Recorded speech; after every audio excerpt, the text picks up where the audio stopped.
Halo Corona. Semua dari rumah. Bisnisku dari rumah. Ibadahku dari rumah. Beli makanan dari pikdu gereja. Badanku kurang gerak. Pegel kabeh aku. Tambah lemu pisan aku iki. Apa Cik Susi? Jangan bingung gitu Cik Susi. Makanya Mas Yo kita di rumah, badan itu harus tetap gerak Cik Susi. Makan makanan yang bergizi, makan buah yang segar, sayur-sayuran yang sehat, supaya badan kita tuh tetap fit selama masa pandemi seperti ini. Dan jangan lupa banyak-banyak olahraga. Benar itu, kalau badan kita bugar, semangat kerjanya, semangat ibadahnya, ayem matine, rezekine lancar. Amin. Yo, bener iku. Ayo, kita semangat. Semangat! Oh ya, jangan lupa hari ini ada talkshow-nya GBF di YouTube channelnya GSJA Ebenezer. Ayo kita nonton yuk. Ayo, temanya bagus loh, tetap bugar di masa pandemik. Oh iya, akhir acara ada kuisnya juga loh. Oh ya. Ayo. Ya. Ayo nonton yuk. Ayo.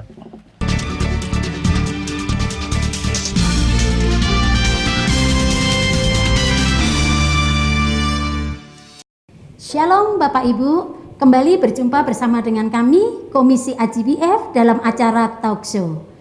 Pak Yudis, tema kita hari ini apa?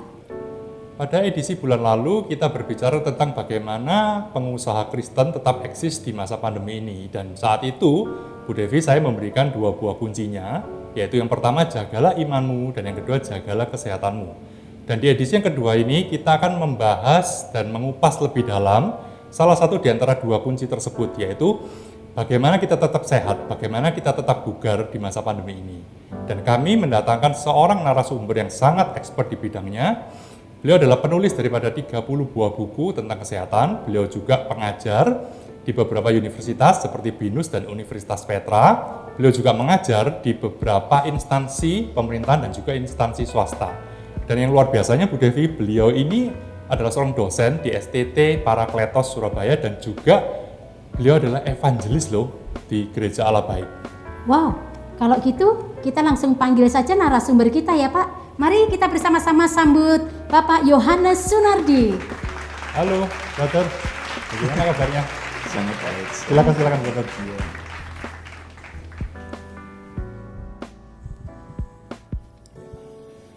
Begini, Pastor Yo. Nggak apa-apa ya saya panggil Pastor ya. Beliau kan evangelis nih Bu Devi ya kan? Oke. Pastor, kalau kita melihat fenomena akhir-akhir ini, terutama tahun ini ya, dengan adanya pandemi COVID, kita melihat masyarakat kita ini sangat mengejar tentang apa yang namanya kesehatan, kebugaran, dengan berolahraga dan lain-lain. Ini bagaimana Pastor kalau menurut Pastor sendiri tentang kebugaran dan kesehatan ini? Ya, oke ya. Sebelum itu shalom buat siapapun yang melihat dimanapun Anda berada. Kita bersyukur kalau kita sehat dan bugar ya. Saya bersyukur, juga salam hormat kalau ada beberapa teman sejawat yang mungkin sedang melihat acara ini ya, karena kita akan membahas dari 2 sisi, yaitu sisi Alkitabiah dan sisi ilmu pengetahuan. Sebelum saya menjelaskan yang lain, saya mau bicara tentang perbedaan kesehatan dan kebugaran, karena kesehatan dan kebugaran adalah 2 hal yang sangat berbeda. Kesehatan hanyalah posisi ketika Anda tidak di rumah sakit, tetapi banyak orang yang tidak di rumah sakit itu sedang mengalami sesuatu yang tidak bugar. Maksudnya apa? Pasien-pasien saya sering berbicara begini, Pak, saya memang nggak di rumah sakit, tetapi kok jam 12 saya ngantuk gitu. Lalu kenapa sih jam 3 saya bisa bekerja, tapi saya migrain gitu. Jadi ternyata kesehatan hanyalah salah satu kondisi Anda tidak di rumah sakit, tetapi kalau Anda bugar, Anda bisa melakukan semuanya sepanjang hari dengan kondisi yang baik ya. Dan Tuhan ingin kita bugar di masa pandemi. Kenapa? Kalau kita belajar sendiri secara Alkitabiah, kalau sudah saya siapin Kejadian 1 ayat 31 dikatakan apa?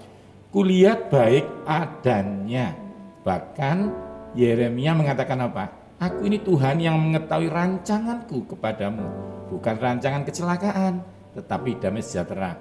Di tengah situasi apapun, Dia adalah Tuhan yang Immanuel.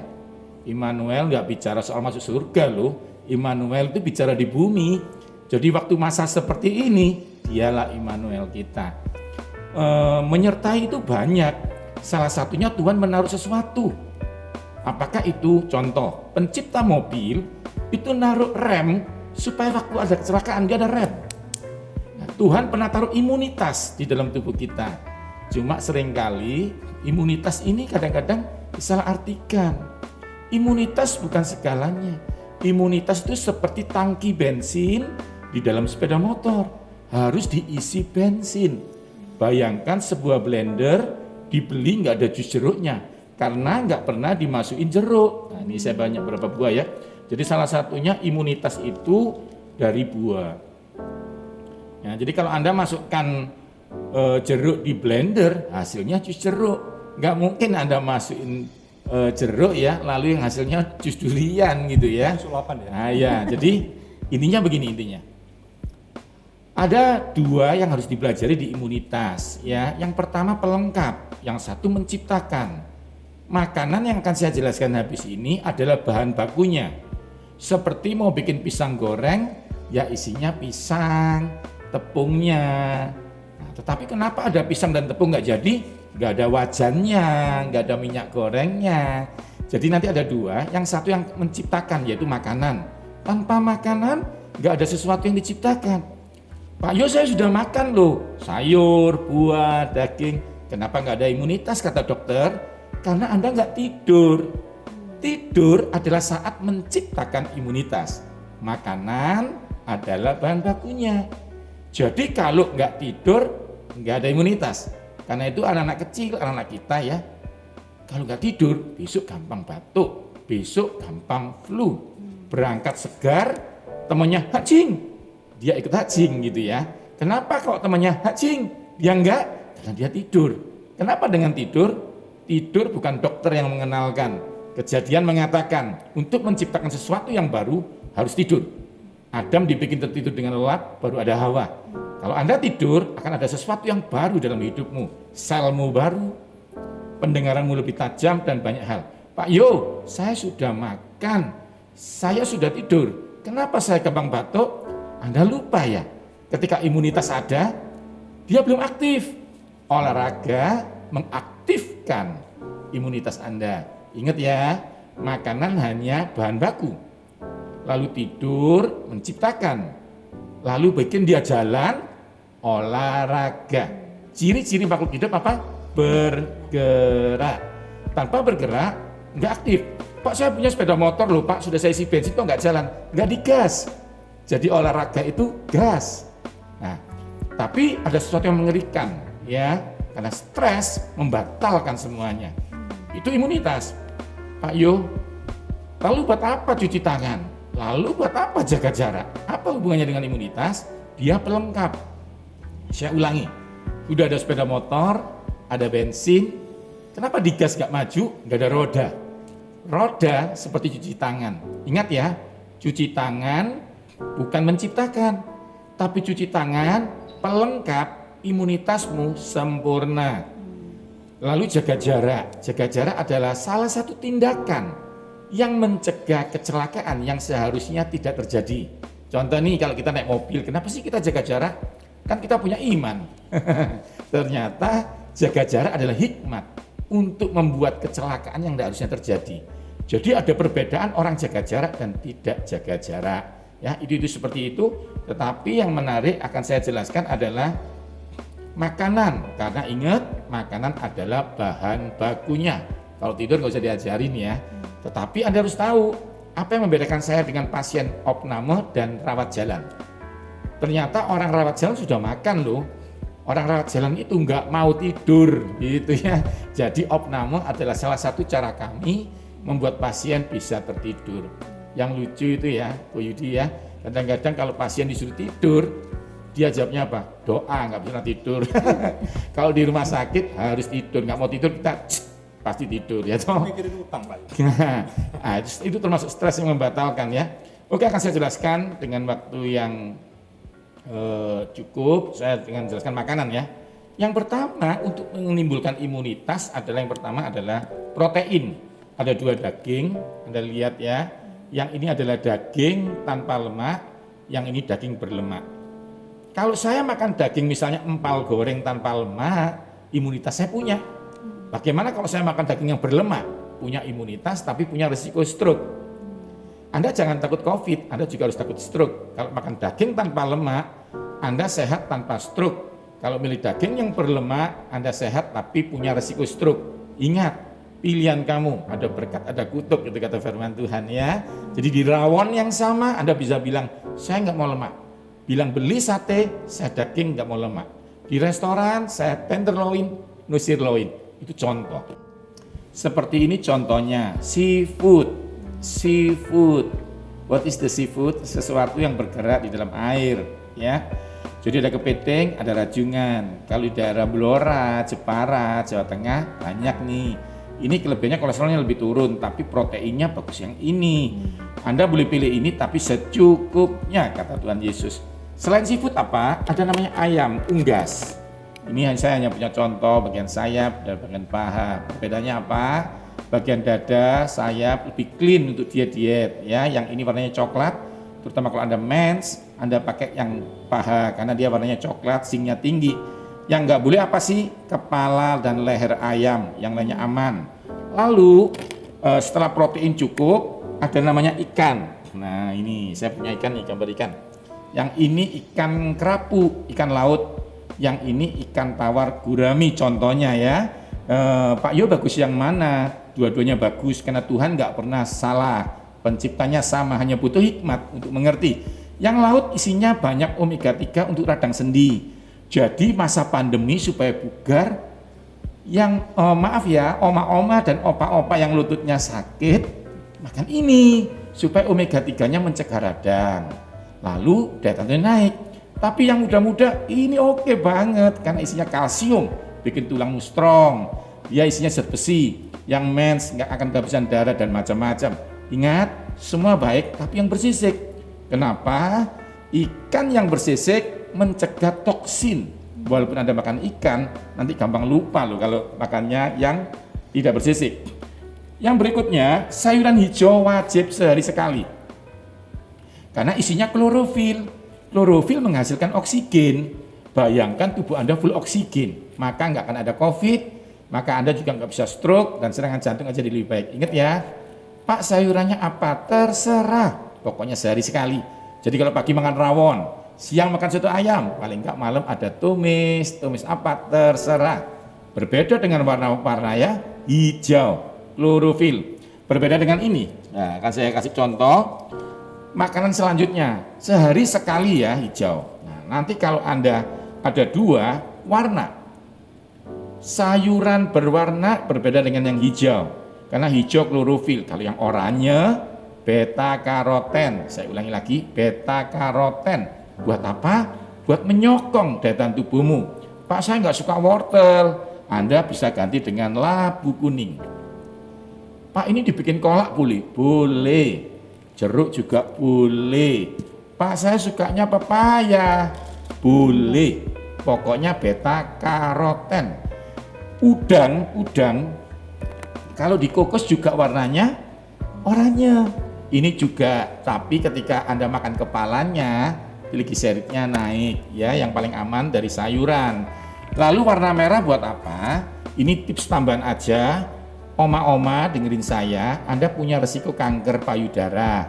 Tapi kalau tomat ini dikonsumsi seminggu 3 kali, kanker payudaranya sembuh. Kalau laki-laki makan ini kenapa? Nggak kena COVID, kanker prostatnya juga sembuh ya. Yang terakhir, saya akan menjelaskan tentang warna kuning ya. Kalau sayuran itu jagung, namanya lutein. Kalau buah namanya durian. Lalu juga ada belimbing, tapi yang paling hebat buat COVID adalah nanas. Nah, khusus nanas ini adalah buah yang luar biasa.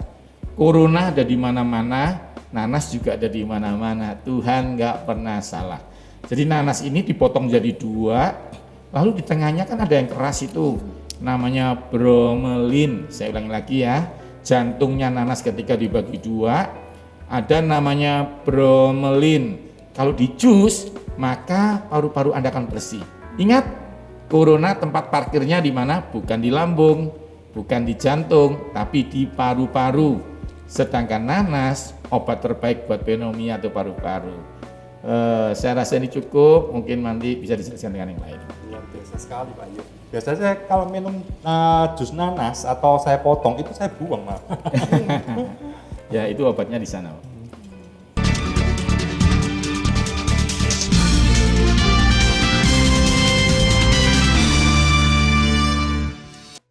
Baik Pak, sekarang kami mau menanyakan sesuatu yang berhubungan dengan COVID ini ya, COVID-19. Di dalam Kitab Pengkhotbah pasal 1 ayat yang ke-9, di situ dikatakan bahwa semua yang ada di bawah matahari ini tidak ada yang baru gitu. Yang sekarang ada ini sudah ada sebelumnya. Bagaimana dengan COVID ini Pak? Ya, jadi sama ya. Intinya yang sekarang ada, dulu sudah ada ya. Jadi kalau kita belajar, kita akan sadar bahwa Alkitab adalah satu kitab kesehatan yang paling luar biasa. Sejak saya sekolah dan ngajar di mana-mana, saya mulai tahu bahwa panduan hidup kita adalah dari pencipta kita. Seperti sepeda motor, kalau merek A jangan baca merek B. Ternyata di Alkitab menjawab semua kebutuhan sekarang. Kalau kita mau belajar, Kejadian 1 ayat 26 dikatakan begini nih. Saya bacakan, baiklah kita menjadikan manusia, nah ini tentang kita ya, menurut gambar dan rupa kita supaya mereka berkuasa atas ikan di laut. Nih, waktu saya pamer sama Tuhan nih dalam hati saya nih, Tuhan aku tahu isinya vitamin B1 toh, tiamin mencegah kram. Tuhan bilang bukan. Kalau aku bilang berkuasalah berarti kamu belum menguasain. Apa ya? Ternyata saudara, di sini ada bakteri salmonella yang tidak kelihatan, sepupunya corona. Dan burung-burung di udara. Saya bingung kan, burung itu vitaminnya B3, niacin bagus, proteinnya bagus, bukan. Yang harus kamu kuasai yang tidak kelihatan. Apakah itu flu burung? Ternyata sudah ada virus-virus yang Tuhan tahu, ya. Dan segala binatang melata ini yang dibahas sebenarnya bukan binatang melata tapi reptil ya, seperti kelawar dan segalanya. Intinya ada 4 binatang yang Adam sudah tahu, kita nggak tahu. Kenapa? Karena Adam yang kasih nama. Yang pertama adalah jamur. Jamur itu nggak kelihatan tapi ada. Virus itu nggak kelihatan tapi ada. Jangan takut, Tuhan pun nggak kelihatan tapi ada. Kalau corona yang nggak kelihatan bisa menyerang kita, malaikat Tuhan yang nggak kelihatan pun sanggup melindungi kita. Nah, kita belajar itu. Nah, terus akan saya bahas di dalam Pengkhotbah ini dikatakan, lihatlah ada yang baru, tapi itu sudah ada dulu. Ternyata penyakit mematikan saya bagi jadi 3 ya. Jadi 3, saya ulangi jadi 3. Yang pertama saya ambil 1500 sebelum Yesus lahir, zamannya Musa. Lalu 1 Masehi itu Yesus, lalu 2020 kita setelah Yesus. Penyakit menular itu sudah ada nggak? Ada, ciri-cirinya 3. Yang pertama pasti menular. Catat ya, menular. Yang kedua pasti menguasai sampai dokter angkat tangan, sampai orang angkat tangan, berarti itu penyakit ganas. Yang terakhir mematikan. Dan ingat, corona punya tanda-tandanya itu semua, menular, dokter angkat tangan. Kami aja ahli gizi kalau ngobati kita takut yang mati kita, ya tah. Nah, yang terakhir adalah mematikan. Nah, sekarang kita belajar, cuma penanganannya berbeda. Yang sekarang ada dokter karantina, dulu sudah ada. Kita baca ayatnya Bilangan 5 ayat 2. Saya ulangi lagi, Bilangan 5 ayat 2. Semua orang yang sakit kusta disuruh karantina zamannya Musa.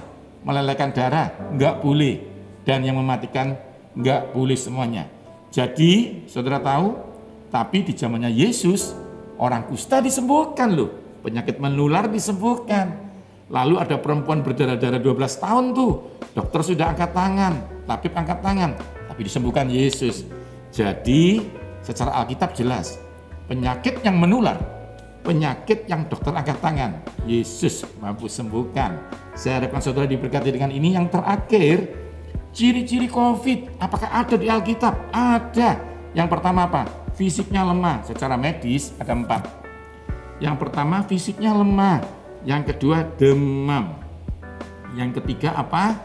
Paru-parunya nggak bisa nafas. Lalu yang terakhir apa? Batuk kering, bukan batuk basah. So, kalau Anda batuknya basah dari ya aman, pokoknya batuk kering. Ayatnya di mana? Ini yang terakhir. Ulangan 28 ayat 22. Ulangan 28 ayat 22. Nanti Anda bisa cari buku saya Nutrisi dan Alkitab. Karangan saya di beberapa toko di rak kedokteran ya. Nutrisi dan Alkitab. Yang kedua Sehat ala Surga. Saya akan bacakan. Tuhan akan menghajar engkau dengan batuk kering. Sudah ada. Berarti penyakit menular yang mematikan, ciri-cirinya batuk kering sudah ada. Yang kedua, Tuhan akan menghajar engkau dengan demam. Sudah ada. Sakit radang paru-paru, kepilau, nggak bisa nafas, sudah ada. Tapi dalam bahasa Inggris lebih jelas. He will afflict you with weakness, kelemahan fisik.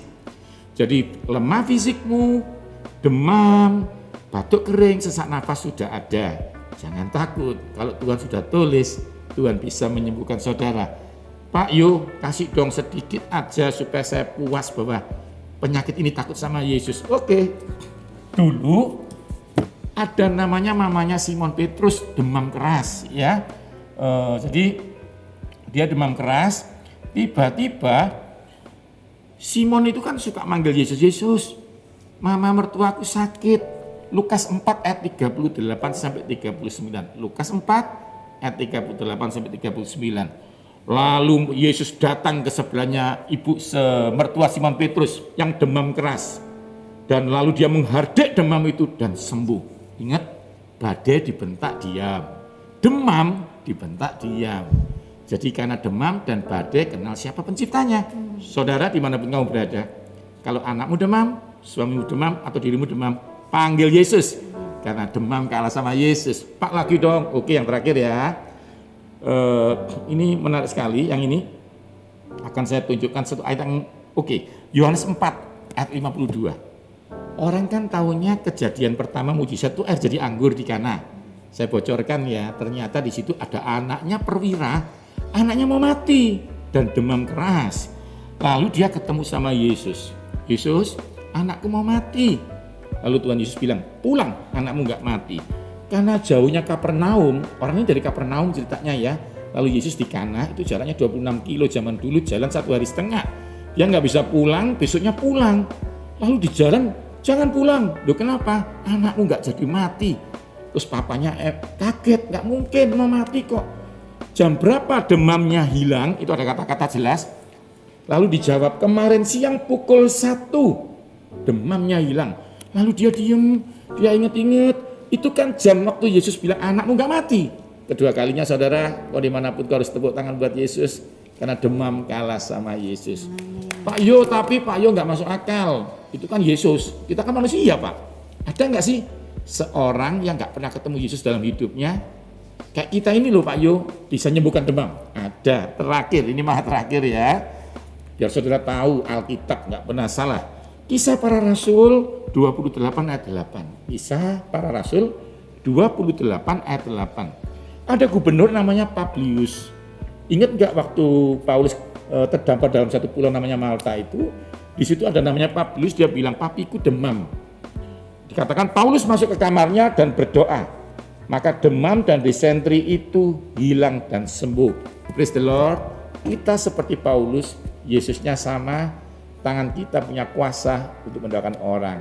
Mungkin itu ya, itu bagi saya. Saya Bu Devi ya, bahwa apa yang ada sekarang dulu pun sudah ada ya. Dan di sini Pastor Yo mengajarkan kepada kita bahwa iman kita kepada Yesus itu jangan ragu-ragu ya. Amin. Bahwa semuanya sudah tertulis dalam kitab kita. Nah, Pastor itu kan tadi kan Pastor lebih banyak membahasnya dari sisi iman, dari sisi Alkitab. Nah, kalau dari dilihat COVID-19 ini sendiri, dilihat dari sudut pandang ilmu pengetahuan di bawah kacamatanya Pak Yu sebagai jawatan kesehatan, bagaimana? Oke, enggak, tadi sudah saya jelaskan banyak di depan, tapi yang ini spesifik.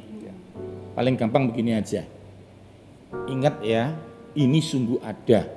Seperti Tuhanmu yang mampu menyembuhkan, sungguh ada. Jadi intinya begini, enggak yang kelihatan itu enggak ada itu bukan berarti enggak ada. Nah, ada 6 faktor resiko Anda kena, walaupun Anda tidak kelihatan ya. Yang pertama pasti nggak olahraga, karena ingat tadi olahraga apa? Mengaktifkan. Dietnya buruk, ya otomatis dong makan jeroan, usus, babat, itu hanya menciptakan LDL, tidak menciptakan imun. Bahan bakunya nggak ada. Lalu tidurnya nggak berkualitas, itu punya faktor. Ingat, jangan baca Alkitab supaya ngantuk. Ya, Alkitab bukan pelarian. Instagrammu ditaruh aja, handphonemu ditaruh aja. Lalu penyakit bawaan, dan ini paling penting banget. Penyakit bawaan. Dokternya sama, ahli gizinya saya sama, rumah sakitnya sama. Kenapa ada pasien yang tidak tertolong? Karena dia punya penyakit bawaan. Yang pertama darah tinggi, lalu yang kedua diabetes, ketiga cuci darah, keempat paru-paru, yang kelima ginjal. 5 penyakit ini membuat pasien sulit tertolong. Kecuali kau percaya kepada Tuhan Yesus, dia akan ciptakan organ yang baru beserta menghilangkan virus itu. Itu aja sih dari saya. Nanti stres mungkin bisa dibahas berikutnya ya. Terima kasih Bapak Ibu, masih ada tetap di channel kami. Kita akan meneruskan pembahasan kita yang semakin menarik. Dan jangan lupa nanti di akhir acara akan ada kuis berhadiah 1 buah oven.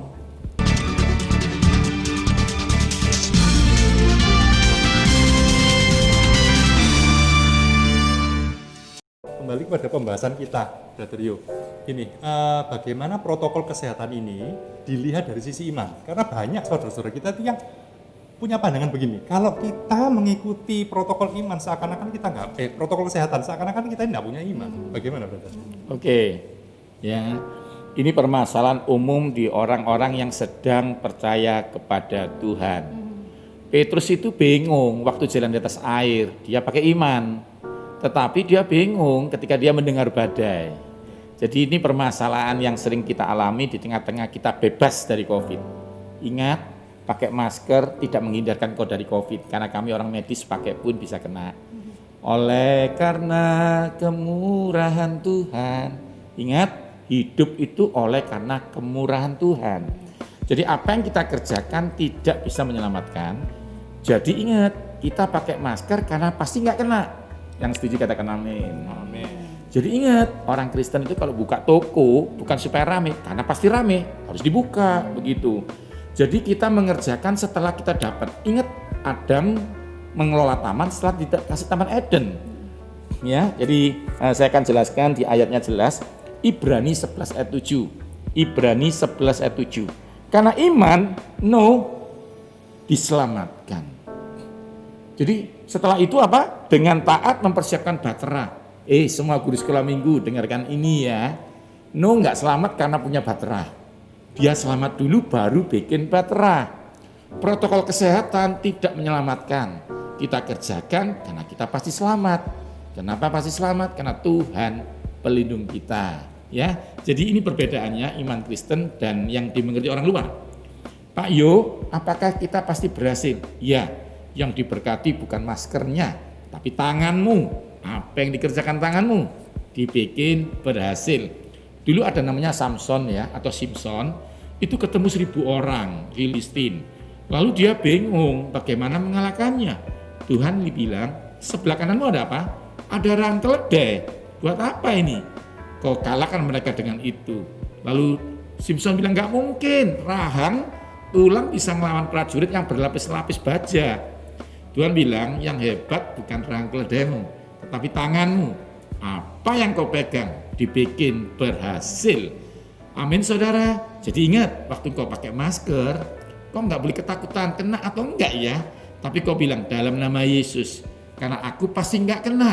Aku akan mengerjakan, mengelola, memelihara keselamatan ini dengan memakai.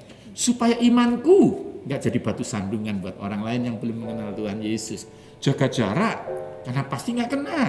Siapapun yang jaga jarak bisa kena. Tapi kenapa 1000 rebah sebelah sisi kita nggak kena? Kenapa 10.000 sebelah kanan nggak kena? Karena kiri kananku ada Tuhan, tempat yang aman, bukan gak ada corona, tempat yang aman kalau Yesus ada di sana. Menurut saya, iman tanpa tindakan sia-sia. Jadi kalau kita beriman, kita malah harus mengerjakan dengan tindakan. Contoh, kalau percaya anaknya diberkati, kenapa sekolah? Punya Yesus kok sekolah? Ternyata bukan untuk supaya pinter, karena kepandian dari Tuhan kita mengelolanya.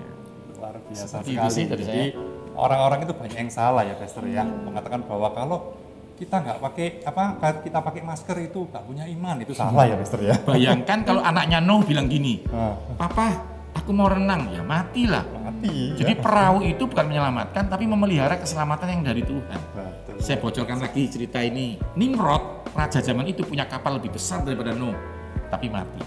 Ya, betul. Jadi tidak ada usahamu yang menyelamatkan. Ingat ya sekali lagi, ingat pencipta. Akuilah dia dalam setiap jalanmu. Pakai masker, terima kasih Tuhan Yesus. Maka dia yang menyelamatkan hidup. Amin. Amin. Itu ya dari saya. Baik Pak, tadi penjelasannya mengingatkan kita semua ya untuk kembali nggak lengah nih menjaga protokol kesehatan gitu. Nah, selain protokol kesehatan Pak, bagaimana hubungannya hati yang gembira ini dengan obat gitu ya, dengan obat untuk mencegah COVID ini gitu. Sebab di dalam Amsal pasal 17 ayat 22 firman Tuhan jelas di situ mengatakan bahwa hati yang gembira adalah obat yang manjur, tetapi semangat yang patah adalah keringkan tulang gitu. Menurut Bapak gimana ini? Semua saudara dimanapun kau berada, saya jelaskan ya. Dokternya sama, ahli gizinya sama, pasiennya sama. Kenapa ada yang nggak tertolong? Padahal makanannya saya yang ngatur. Teman-teman medis yang diberkati, yang mengobati secara medis. Fasilitasnya sama loh. Apa yang membedakan? Stres Anda. Kami nggak bisa handle jiwanya pasien. Kami nggak bisa handle, ayo seneng. Ya marah loh, saya tidur sakit kok suruh seneng. Padahal Anda tahu nggak, waktu Anda senang, manusia, apapun dia, siapapun dia, mau lihat TikTok, mau lihat Instagram, mau lihat tertawa-tertawa, lihat apa tuh, lelucon, dia pasti mengeluarkan 4 hormon. Salah satunya endorfin. Anda tahu endorfin? Endorfin itu kafein, morfin, nikotin. Endorfin paling hebat. Tuhan ciptakan paling hebat, kalah sama yang lainnya ciptaan manusia. Endorfin itu 200 kali daripada morfin. Karena itu petinju yang mau mati, kalau pacarnya datang seneng, kuat lagi. Pasti pernah lihat dong filmnya endorfin. Masalahnya, kalau Anda senengnya karena tato, misalnya ini tatonya naga nih, seneng. Begitu tua tatonya keriput jadi cacing pita nih ya. Nah susah, seneng hilang, sakit lagi. Seneng karena apa sih? Punya mobil, mobilnya diserempet orang, susah lagi, sakit lagi dong. Filipi mengatakan bersukacitalah karena Tuhan. Kenapa? Kalau senengnya karena Tuhan, seneng terus. Kenapa? Karena dia gak pernah berubah. Dulu, sekarang, dan selamanya. Jadi secara medis mengakuin bahwa endorfin dihasilkan ketika senang. Tetapi endorfin yang abadi adalah senang karena Tuhan gak pernah berubah, maka sukacita terus, berobat terus, dan sehat terus. Berarti sangat berpengaruh ya, Pastor ya. Kalau untuk stres itu dengan imunitas itu sangat berhubungan. Sangat mempengaruhi sekali. Oh. Ya, kalau boleh saya jelaskan tentang stresnya. Jadi dibalik loh. Jadi begini ceritanya begini. Semua saudara harus tahu, kalau orang lagi lihat film seneng, wah, dipegang, diperiksa ada endorfinnya. Seneng karena ibadah, ada endorfinnya. Cuma ingat sumber abadi adalah Yesus karena dia nggak pernah berubah. Gimana dengan stres, Pastor Yu? Saya kasih tahu ya. Ketika ada orang dirampok, aduh, di tubuhnya ada kortisol. Ketika orang lihat film horor nih, ada kortisol. Takut apapun ada kortisol. What is the cortisol? Kortisol dihasilkan ketika orang berkeringat dingin ketakutan. Dalam 4 menit, 5 menit ke depan, kortisol akan menyuruh jantung untuk menutup dirinya. Karena itu kalau kita lihat ceritanya ya, Imam Eli di Alkitab dikatakan apa? Ketika dia tanya, anakku mana? Oh, Hofni dan Pinehas mati. Langsung dia kena serangan jantung. Anda harus tahu di tulang leher Anda ada namanya medula oblongata. Saya ulangi lagi, medula oblongata. Anak kecil kalau dimarahi langsung pilek, tambah dibentak, tambah muntah. Jadi ketakutan menghasilkan sesuatu penyakit. Tahukah Anda, Daud nulis begini Daud, kalau engkau enggak marah-marah, maka mata kamu enggak rabun. Ternyata marah menghasilkan kortisol, meningkatkan gula darah. Saya ulangi lagi buat Anda yang diabetes. Anda nggak perlu salah makan buat diabetes. Orang yang suka marah, gulanya naik 300%. Bayangkan itu dan Anda akan kaget kalau imunitas sel darah putih dari hasil makan. Percuma nih saya pinter makan nih, saya pinter makan ini. Saya kan ahli gizi. Ada ahli gizi yang kena COVID. Kenapa tuh? Ini lihat nih, pinter ini. Tapi dia sedih. Stres membatalkan nutrisi. Bagaimana cara kerjanya Pak Yo? Saya jelaskan terakhir ya. Makan ini bahan bakunya. Tidur menciptakannya. Olahraga mengaktifkannya. Anda tahu nggak kortisol karena stres? Mematikan leukosit sel darah putih. Jadi kalau demam yang diperiksa apa? Sel darah putih. Ibu anaknya demam, kok tahu dok? Karena sel darah putihnya naik. Sel darah putih diciptakan Tuhan untuk mukul penyakit. Tapi kalahnya sama kortisol. Karena itu Tuhan yang menyembuhkan engkau. Yehova Rafa itu bilang apa? Jangan kamu khawatir. Tuhan yang dahsyat itu loh. Bilang, jangan kamu khawatir. Karena dia tahu, waktu kau takut, kau stres, menghasilkan kortisol. Dan lemahlah. Karena Tuhan ingin kau bersukacita. Karena dia pasien COVID meninggalnya bukan karena nggak kita obatin loh. Dia kaget, sebelah mati ya dok, sebelah mati ya Pak Yo. Dek. Saya harapkan Anda mengerti bahwa Anda jangan khawatir, percaya Tuhan. Ingat sekali lagi, jumlah malaikat yang ada lebih banyak daripada kurna yang ada. Karena waktu itu Gahasi takut, ada yang ngepung banyak.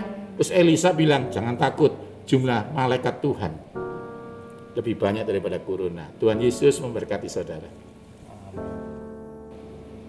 Terima kasih Pak Yohanes Sunardi. Kami mendapatkan banyak ilmu nih hari ini. Mengucapkan terima kasih sekali untuk kehadiran Bapak. Kami tahu Bapak sibuk pelayanan ya, tapi masih menyempatkan hari ini untuk menjadi narasumber bagi kami. Doa kami Tuhan akan memberkati Bapak dalam kesehatan, tetap bugar selalu ya Pak. Dan biarlah Tuhan akan memberkati keluarga Bapak, memberkati pelayanan Bapak dimanapun Bapak berada dan melayani, menjadi berkat bagi banyak orang. Amin. Terima kasih Pak. Terima kasih banyak Pastor Yo. Thank God you. bless you Terima full. kasih semuanya.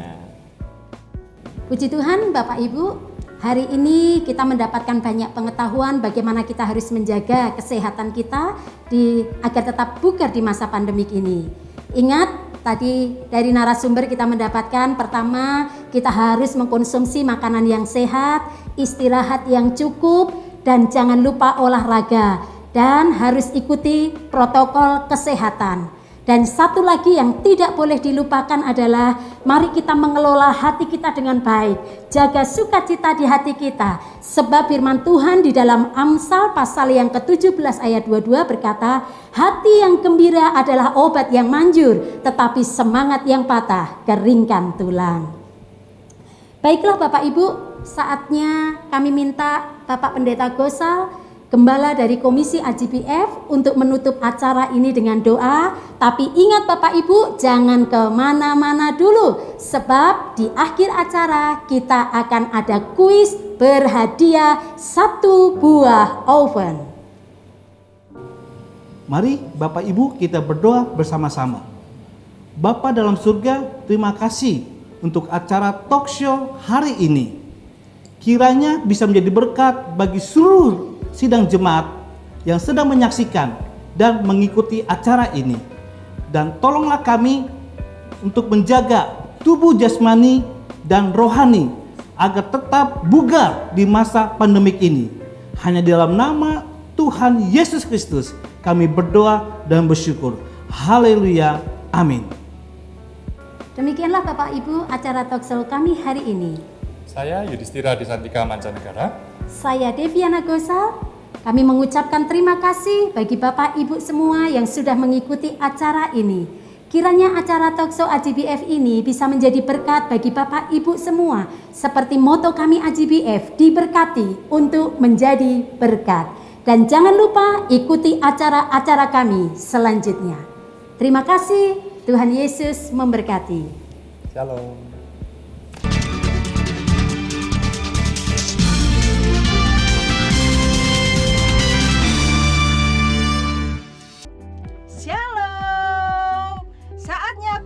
Yang ditunggu-tunggu bagi seluruh jemaat Ebenezer beserta satelit-satelitnya. Bagaimana caranya?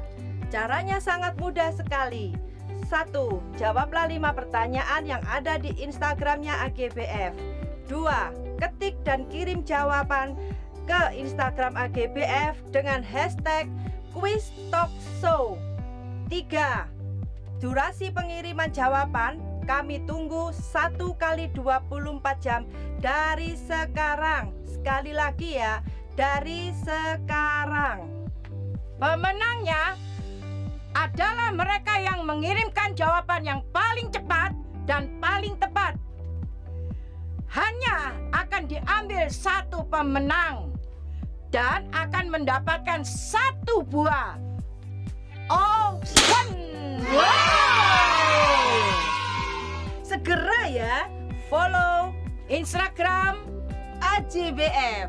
Tuhan Yesus memberkati.